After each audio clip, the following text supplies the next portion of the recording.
So we have 4.5 days left of the legislative session. Not that I'm counting, but we have some serious issues still before them to consider. A lot of them dealing with money.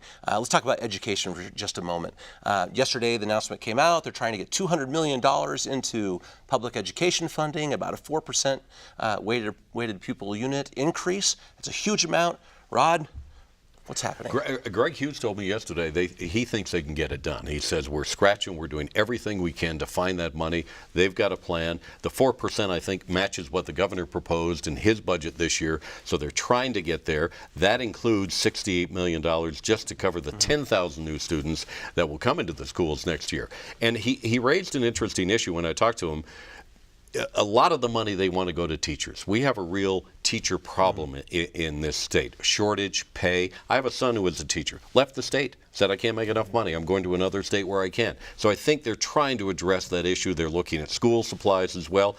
I hope they come up with something. I mean, I'm not a big fan of let's just throw money at it, but there are some needs that should be addressed, and I think they're trying to do it. If they get it through, Julia's up there on the Hill. She may have a better feel for this, but I don't know. At least they're trying to address it. Governor Herbert has his fingers crossed. Yeah, and they're trying to hold off the Our Schools Now effort. This won't be enough to stop it. I think they're going to go forward with it anyway. What do you think, Mayor? Yeah, I would add, I think that'd be great to come up with a couple $100 million.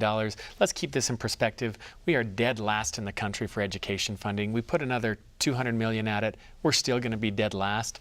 It just feels like we tread water every year. Every few years we lose ground and then we tread water again. But the net effect is over the last 15 years, we have lost significant ground on education funding.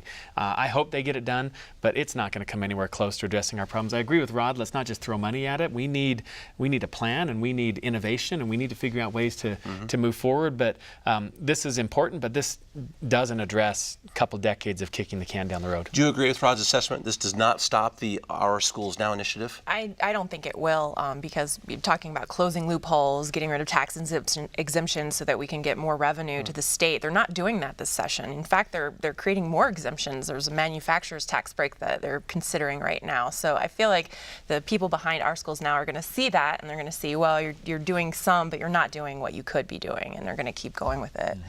Yeah, I'm with you. It's not going to stop it. I think they're bound and determined. They've got a lot of powerful business, some former legislators behind them, and they think the Utah voter is ready to spend more money on education. The question is it going to get into the classroom? That's my argument. I don't want to see it going into programs, pensions, retirement. I want to see teachers and classroom benefit. Interesting. Okay, guns. We have legislative bills every session about guns. Julia? Yeah. What are you hearing? Well, there were a few. I was at the committee hearing for Representative Lee Perry's bill for permitless concealed carry, so you wouldn't have to get a permit anymore to have an unloaded gun.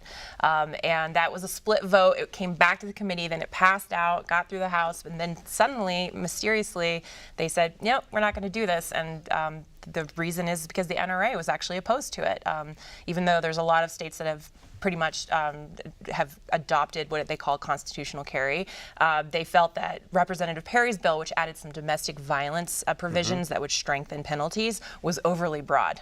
So that was kind of the controversy behind it, and that upset a lot of the legislators too. The NRA, I think, accused Bramble and Perry of being liberal in this approach. Yeah. And where are we going from? He was very angry. Talk about Senator Bramble. Yeah. Senator Bramble is very upset that they thought they finally had the governor on board. They'd met some of the governor's requirements on this, and I think the governor was shocked when they walked in there, Lee Perry and Kurt Bramble, and said, we're going to pursue it. But the governor didn't seem that upset about it yesterday. He said, because someone said, should we be looking at gun policy in Utah? And he's like, we're one of the friendliest, gun states there is. So I don't think there's anything wrong. If it ain't broke, don't fix it. Last comment, Mayor. I just think it's entertaining every year, because Utah is one of the most friendly, permissive states as it relates to guns. And I find it maybe entertaining, I don't know if that's the right word, but to see where else we can go to be more friendly. And every year we come up with something, and there's some debate. But I think it does work pretty well here in Utah.